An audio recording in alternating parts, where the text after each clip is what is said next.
What's up, guys? Meg and Eric here from AVO. We just got back recently from Moab, Utah. We were at Easter Jeep Safari, and we just wanted to make a quick video to show you guys some of the upgrades that we made to the Jeep and the different accessories that we added on. And Eric and I are gonna do a little walk around and show you guys what we did.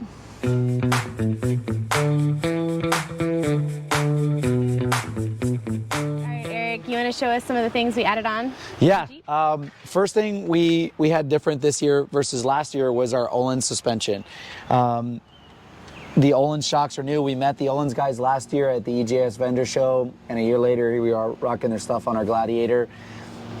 Combine their shocks with the AEV high capacity suspension system for the Gladiator, and I think you've got the very best Gladiator suspension system out there. I mean, driving this thing across the country and back, you can be going 75 miles an hour, one hand on the wheel, and it just flies down the road, right? So that's very impressive. Of course, we have some Steer Smarts steering components that are new on the Gladiator this year versus last year as well. So I got to give them some credit as well. That definitely makes a big impact on driving a vehicle on 37-inch tires back and forth from Utah to North Carolina. So props to those guys. No doubt, the AEV Ohlins combo has got to be one of the best out there from off-road performance. I mean, we were aired down to 10 or 11 PSI. And so off-road, we got to really get a nice plush ride. But on-road and traveling in between trails and all that kind of stuff, especially with all the weight that we have, it's just an awesome setup. And most of our customers that come in here and drive this here at the store kind of sense that right away. So just really, really impressed with that. We did have a Midland radio that we added this year. That was actually nice to have for all the trail rides. So if that is something you guys are going to be riding with other people on trails, GMRS radios are nice to have, whether it's a handheld or a vehicle mounted system like we have. That was actually pretty nice to have. Also, the Powerbrake system on the vehicle, having a big brake kit. I'm not sure how our customers without big brake kits do it, honestly, anymore. I know you don't need something like this necessarily to go have a good time, but last year we didn't have power brakes. And this year we did, and the difference was incredible. We're talking about really, really heavy vehicles. We wheeled level 5 and 6 rated trails out in Utah, which are pretty good. You'll see a lot of Rubicon Wranglers out there and built Wranglers, built Gladiators, and we're out here with a Canopy camper and a lot of added weight that we got bouncing around the trails, and you're climbing sometimes a couple thousand feet of elevation very quickly, and then you got to come down that, and you got to crawl down a lot of those rocks, and you got a left foot brake to keep the vehicle in control. And never once did we really have any fear or worry that we were going to overheat or overuse our brake system and have to let this thing cool off. That's off-road. Driving to Utah from here, you've got just regular stuff like traffic, for in a lot of major cities on the way out there, but then you're also dealing with descending down from really high elevations as well on the interstates and stuff once you get out to Colorado and into Utah and stuff like that. So just the confidence that a system like this gives you off-road and on-road, it's almost just not fair. I think this is one of these drivability upgrades that everybody really should try to look forward to if you're building a big heavy build out like this, and even if you're looking for better drivability on your Gladiator, this is such a nice setup, I think, for our customers. So obviously one of the biggest upgrades we made to the Gladiator this year versus 2022 was the addition of the Canopy camper. Last year we had an Explorer Canopy and Gen 3.1. That was an awesome setup, but it's tough to compare when you've got something as spacious and comfortable as a Canopy camper. We have ours decked out with a lot of really cool accessories too, which made it even more fun and more comfortable for 5 nights of camping on this trip. Starting with the fireplace. The fireplace here, it's just one of the most fun accessories you can have. I think fun's the best way to describe it. We got to use this. I used it 4 nights, I think, probably every single night actually, because it was still pretty cold, still late spring out in in Colorado where we camped, and also in Utah, so we still had cold nights down into the 20s. So it was awesome having the heater, which does a great job heating this compartment, and of course the sleeping area. We had our Julka system, which was mounted to our custom water pump system. Now, we did have a couple issues with the Julka trying to ignite. You know, of course, it uses propane. We were camping at about 5,000 feet elevation, so it was just, you know, having issues with I think the altitude. But again, this is a very nice system we've recently added. But customers using these instant, you know, water heaters using propane, I think be aware of, like, camping at higher elevations, they might have issues lighting.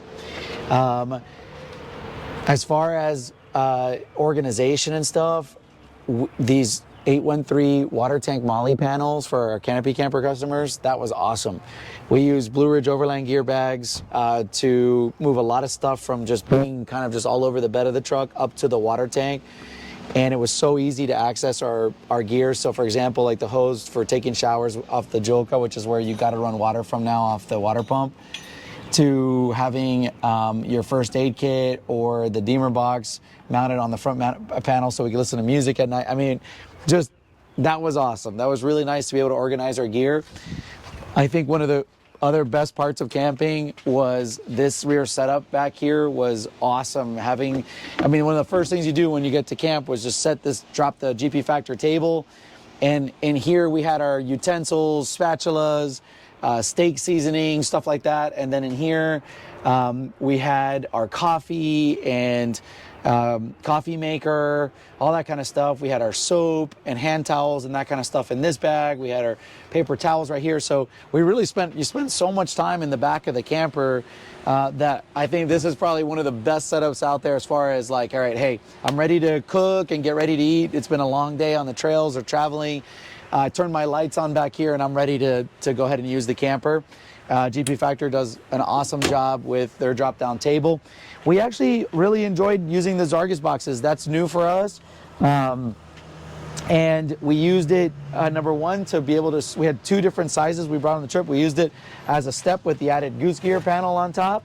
And then we put a lot of our food and stuff we needed here to be secure and stuff. We had that ready to go in here so that when we did get out, we had access to that right away, because we are, again, just like we were just saying, using this compartment a lot. In the other Zargus box, we had all of our cold camping gear, so jackets, gloves, beanies, stuff like that, because mornings would be really cold, and by the afternoon it would warm up a little bit, and then it was really, really cold again at night. So we had that ready to go and more easily accessible. Other items that we definitely used a lot of was definitely the table. You pop that table out as soon as you get to camp. We like where we're starting to put this table underneath the cab or underneath the sleeping platform. We had 2 of the Sirocco fans, but we didn't end up using them on this trip. Actually, I take that back. I ended up using it the first night in Kentucky. It was actually warm before we made it out west, and I used that just to kind of get some air circulation stuff inside. But the rest of the trip was really cold, so I wasn't using the fan necessarily. But there's really a purpose to almost everything we have in here. And it doesn't mean you have to have the same exact setup. It's just, it shows that as you build your camper, there are a lot of solutions out there for our customers to be able to outfit this the best way and most comfortable way possible, practical way when you're camping to have a really good time. I think this is the ultimate adventure rig. I really do.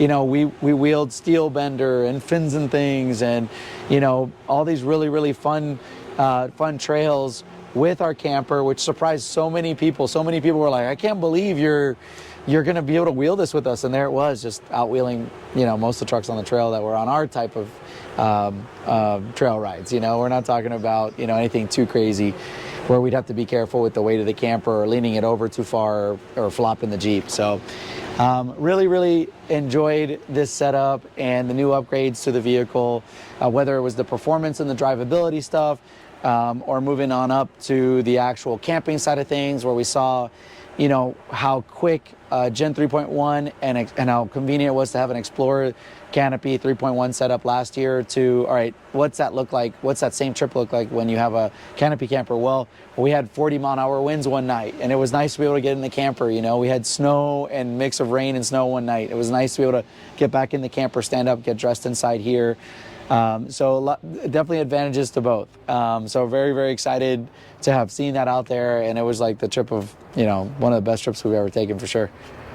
So guys, thanks so much for watching our video today. We had an amazing time in Utah, an awesome time camping in our Canopy camper and wheeling the Gladiator. We hope you guys liked the video. Make sure to like it if you liked it.